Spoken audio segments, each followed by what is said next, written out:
चीन को सख्त संदेश देते हुए राजनाथ सिंह ने कहा था कि अगर भारत को किसी ने नुकसान पहुंचाया तो वो बख्शा नहीं जाएगा, लेकिन चीन बावजूद इसके भी हिमाकत करने से बाज नहीं आ रहा। चीन श्रीलंका से भारत पर नजर रखना चाहता है। श्रीलंका में वो एक बेस तैयार करने में लगा है। चीन ने भारत को मना किया कि वो अरुणाचल प्रदेश में G20 की मीटिंग ना करे, लेकिन भारत ने की। उसके बाद पाकिस्तान के साथ मिलकर उसने भारत को कश्मीर में मीटिंग ना करने की सलाह दी, लेकिन भारत ने वहां भी मीटिंग करने की तारीख फिक्स कर दी है। तो शायद इसी बौखलाहट में चीन हिमाकत करने की सोच रहा है, और हो ऐसा भी सकता है कि तवांग सेक्टर में जो पिटाई हुई थी उसके बाद चीन की सिट्टी पिट्टी गुल है। क्या है पूरा मामला, बताऊंगा आपको इस रिपोर्ट में। नमस्कार, NMF न्यूज देख रहे हैं आप, मैं हूं आपके साथ अभिषेक पुंडित।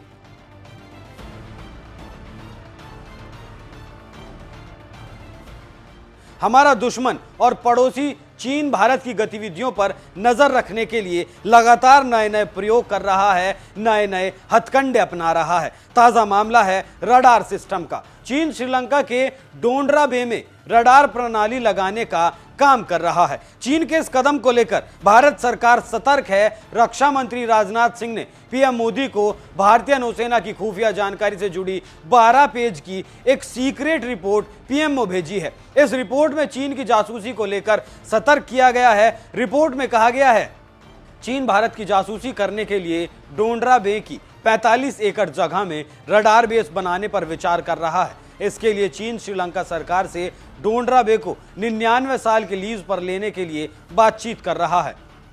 डोंडरा बे काफी हद तक हबनटोटा पोर्ट से मिलता जुलता है। जानकारी ऐसी मिली है कि रक्षा मंत्री राजनाथ सिंह 12 अप्रैल को इन पहलुओं पर सुरक्षा कर कैबिनेट समिति को यह जानकारी देंगे। राष्ट्रीय सुरक्षा सलाहकार अजीत डोभाल के माध्यम से पीएमओ को यह 12 पन्नों की रिपोर्ट और यह टॉप सीक्रेट भेजा गया है। भारतीय नौसेना ने भी चीन के इस कदम को संभावित खतरा बताया है, जिस पर चर्चा करना जरूरी है। जानकारों का ऐसा मानना है कि अगर चीन ये रडार सिस्टम स्थापित कर लेता है तो वो भारतीय ओशियन में भारत की सैन्य गतिविधियों पर नजर रखने में सक्षम हो जाएगा। चीन के इस कदम से सिर्फ भारत को ही नहीं बल्कि दुनिया के सबसे ताकतवर देश अमेरिका को भी खतरा होगा। चीन अमेरिका द्वारा डियागो गार्सिया पर की जाने वाली सैन्य गतिविधियों पर निगरानी रख सकता है इस बेस से। इतना ही नहीं, चीन इस छोर से रडार की मदद से अंडमान निकोबार आने वाले नौसेना के जहाजों को भी ट्रैक कर पाएगा। जाहिर है अगर चीन ये रडार सिस्टम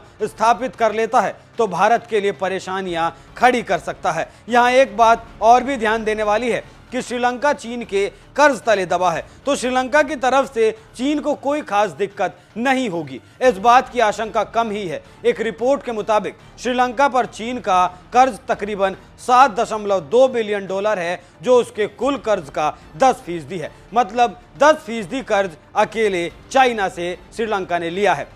यहाँ ये बात भी सोचने वाली है कि चीन का कर्ज चुकाते चुकाते श्रीलंका की कमर टूट चुकी है, तो ऐसे में हो सकता है कि इस कर्ज के बोझ तले दबा श्रीलंका चीन को अपनी जमीन दे दे, और फिर चीन को रडार सिस्टम लगाने में कोई नहीं रोक सकता। उसे इस रडार सिस्टम को लगाने में कोई खासी परेशानी नहीं आएगी, जो कि एक खतरनाक कदम हो सकता है। इस रडार सिस्टम का नुकसान अमेरिका को भी है, लेकिन अभी तक अमेरिका का कोई आधिकारिक बयान सामने नहीं आया है। अब देखना होगा कि भारत का चीन के इस कदम पर क्या रुख रहता है, क्योंकि तवांग की खींच चीन जरूर निकालना चाहेगा। आप इस खबर पर क्या राय रखते हैं, हमें कमेंट करके जरूर बताएं। नमस्कार।